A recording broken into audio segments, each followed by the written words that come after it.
जी, सर्दी का महीना जो है ना वो जारी व सारी है। तो जब सर्दी का महीना आता है तो नॉर्मली जो हमारे पास शहद होते हैं या कोई भी शहद बेचने वाले हैं, उनके पास शहद जो है ना, कई सारे शहद ऐसे होते हैं जो क्रिस्टलाइज हो जाते हैं। तो हमारे पास ये कैंस की सूरत में जो है ना वो शहद आते हैं। तो एक तो क्रिस्टलाइज हनी को सही करने का तरीका ये है कि उसमें मिलावट कर दी जाए, जो कि अल्हम्दुलिल्लाह हम नहीं करते। कई कंपनीज़ वाले शायद करते हैं, जिसकी वजह से उनका शहद नहीं जमता।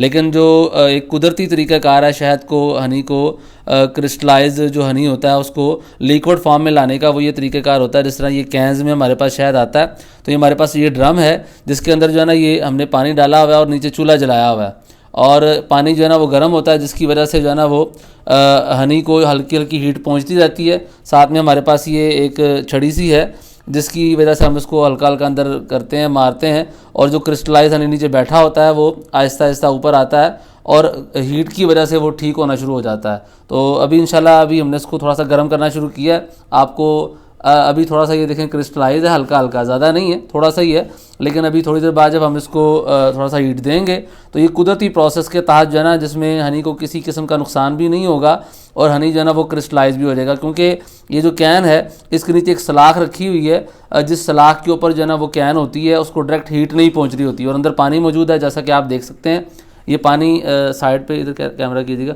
ये पानी जो है ना यहाँ पे साइडों पे मौजूद है। ये पानी गर्म होगा तो ये गर्म होकर जो है ना वो कुदरती तौर पर शहद को हीट पहुँचाएगा, जिससे शहद जो है ना वो आहिस्ता आहिस्ता ठीक होना शुरू हो जाएगा। साथ में ये जो सलाख है, ये छड़ी सी है, ये हम अंदर थोड़ा सा मारेंगे, जिससे शहद जो है ना वो अपनी असली हालत पर दोबारा आ जाता है, और इसमें शहद के किसी किस्म के जो विटामिन हैं उनको भी कोई नुकसान नहीं होता। इसको थोड़ा गर्म करने के बाद का प्रोसेस हम अभी दिखाते हैं आपको। ये जी अभी कुछ देर हुई है, हमने शहद को लिक्विड फॉर्म में लाने के लिए यहाँ रखा हुआ है, लेकिन चूँकि शहद अभी इसमें थोड़ा सा ज़्यादा है तो उसको साथ साथ ये स्टिक से हिलाना पड़ता है।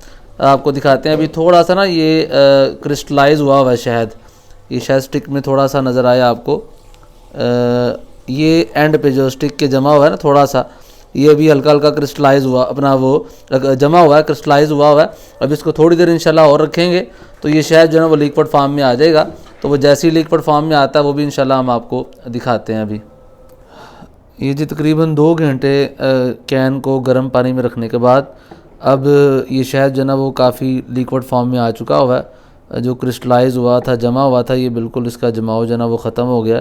पहले जब मैंने स्टिक उठाई थी तो आपने देखा था कि किस तरह शहद इसको चिमटा हुआ था, चूँकि वो जमा हुआ था। अब ये शहद काफ़ी हद तक जो है ना वो बिल्कुल जो है ना वो लिक्विड फॉर्म में आ चुका हुआ है। तो ये वीडियो बनाने का मकसद ये है, एक तो कि शहद को जो क्रिस्टलाइज हनी होता है उसको ठीक किस तरह किया जाता है।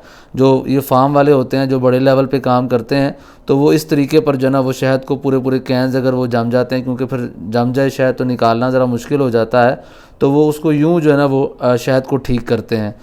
दूसरा वीडियो बनाने का जो मकसद है ना, अच्छा इसमें एक बात ये भी ऐड करनी है कि ये जो तरीक़ेकार है ना ये बिल्कुल सिक्योर तरीक़ेकार है, इससे शहद को किसी किस्म का कोई नुकसान नहीं होता।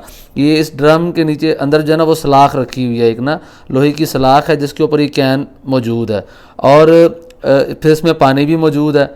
तो यानी डायरेक्ट जो है ना कैन को भी हीट नहीं पहुंच रही और डायरेक्ट शहद को भी किसी किस्म की हीट नहीं पहुंच रही, बल्कि यूं है कि जिस तरह स्टीम वाला तरीक़ेकार होता है कि पानी अंदर जो है ना वो गर्म मौजूद है, जो कैन को भी हल्का हल्का हीट कर रहा है, जिसकी वजह से शहद को भी हल्की हल्की हीट पहुंच रही है। तो 2 से 3 घंटे के प्रोसेस के बाद जो है ना वो शहद जो है वो फिर ठीक होना शुरू हो जाता है। तो उसमें शहद के जो मिनरल्स हैं वो बिल्कुल ज़ाया नहीं होते। शहद को अगर डायरेक्ट गर्म किया जाए तो शहद के जो मिनरल्स होते हैं, जो उसमें मुफीद अज्जा होते हैं, वो ज़ाया होने का ख़दशा होता है। इस तरीक़ेकार पे शहद में भी किसी किस्म का नुकसान वाक़ई नहीं होता और शहद भी जो है ना वो ठीक हालत में आ जाता है। तो इस तरीक़ेकार से जो है ना वो बड़े लेवल पे शहद को जो है ना वो लिक्विड फॉर्म में लाया जाता है, ताकि शहद की पैकिंग जो है ना वो आसानी से की जा सके।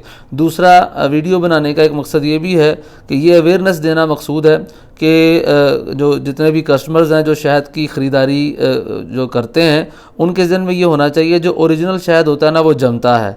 अब उसको ठीक करने का एक तरीक़ाकार तो ये है जो एक कुदरती प्रोसेस के तहत हमने किया है, इसमें किसी किस्म की मिलावट नहीं है। लेकिन इस तरीक़ाकार में ये इम्कानात मौजूद हैं कि शहद जो है ना वो दोबारा जम सकता है, दोबारा वो क्रिस्टलाइज हो सकता है। लेकिन उम्मीद है कि जल्दी नहीं होगा, लेकिन हो सकता है। लेकिन एक तरीक़ाकार वो है जिसको हम 2 नंबरी कह सकते हैं कि इस पूरे कैन में अगर हम यहाँ पे इसके अंदर कोई स्टेबलाइज़र डाल दें, मार्केट से ऐसी चीज़ें मिलती हैं जो इस पूरे कैन में अगर डाल जाएंगी तो शहद के जायके में भी हो सकता है इतना फ़र्क ना आए और वो शहद जमेगा भी नहीं, सदाबहार वो सही रहेगा। लेकिन वो ज़री बात है कि जो शहद के मिनरल्स हैं, जो शहद के फ़वाइद हैं, वो ज़ाया हो जाएंगे और शायद वो मिलावट वाला कहलाएगा।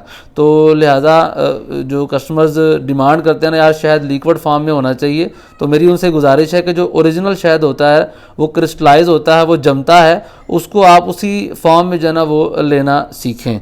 मैं आपको जो शहद क्रिस्टल हुआ होता है उसकी कुछ पिक्चर अभी दिखाता हूँ, उसकी वीडियो आपको वो दिखाता हूँ बोतल कि जो शहद जमा होता है वो किस तरह का होता है।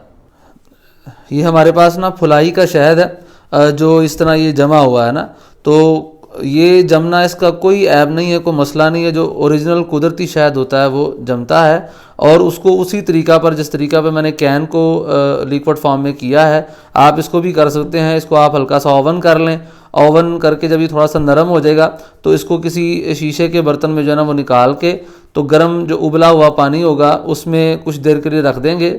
हाँ, ये एहतियात लाजमी करनी है जो हम कैन्स में भी करते हैं कि जो पानी है वो शहद में बिल्कुल ना जाए, वरना अगर पानी शहद में जाएगा तो शहद के बारे में जो कहा जाता है कि शहद ख़राब नहीं होता, शहद बिल्कुल ख़राब हो जाता है अगर उसमें पानी चला जाए, उसमें नमी चली जाए, पानी चला जाए तो शहद जो है ना वो ख़राब हो जाता है। तो लिहाजा इस एहतियात के साथ किसी शीशे के बर्तन में रख के उसको गर्म पानी में डाल देंगे तो ये शहद जो है ना वो ठीक हालत में दोबारा वापस आ जाएगा। या धूप में रख देंगे, तेज़ धूप है तो भी 2 से 3 घंटे 4 घंटे में जो है ना वो शहद अपनी हालत पर वापस आ जाएगा। तो इसमें कोई ऐसा इशू नहीं होता।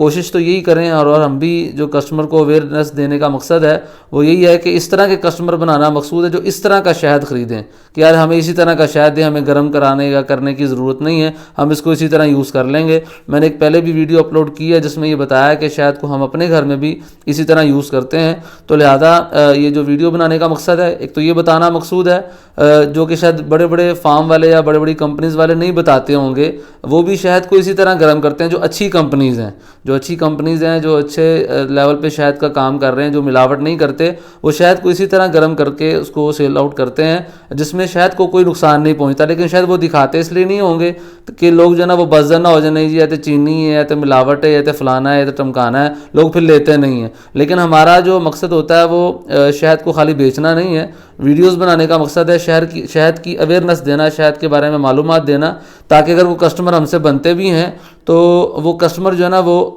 ओरिजिनल कस्टमर बने, वो रिपीटेड कस्टमर बने। ऐसा ना हो कि एक दफ़ा शहद लेके गए हैं तो बाद में बस वो यही सोचते रहे कि यार चीनी वाला शहद देता सी, सही शहद नहीं दिया। तो इसलिए जो ओरिजिनल शहद है वो बिल्कुल इस हालत में आ जाता है। तो आप ऐसा ही शहद ख़रीदने की जो है ना वो आदत बनाएं और इसको जो इसी तरह भी आप यूज़ कर सकते हैं और लिक्विड फॉर्म में लाने का तरीका भी मैंने आपको बयान कर दिया है। जज़ाकल्लाहु खैरा। अस्सलामु अलैकुम वरहमतुल्लाहि वबरकातुहू। वीडियो थोड़ी सी लंबी हो गई है लेकिन इंशाल्लाह ये मालूमाती वीडियो काम आएगी।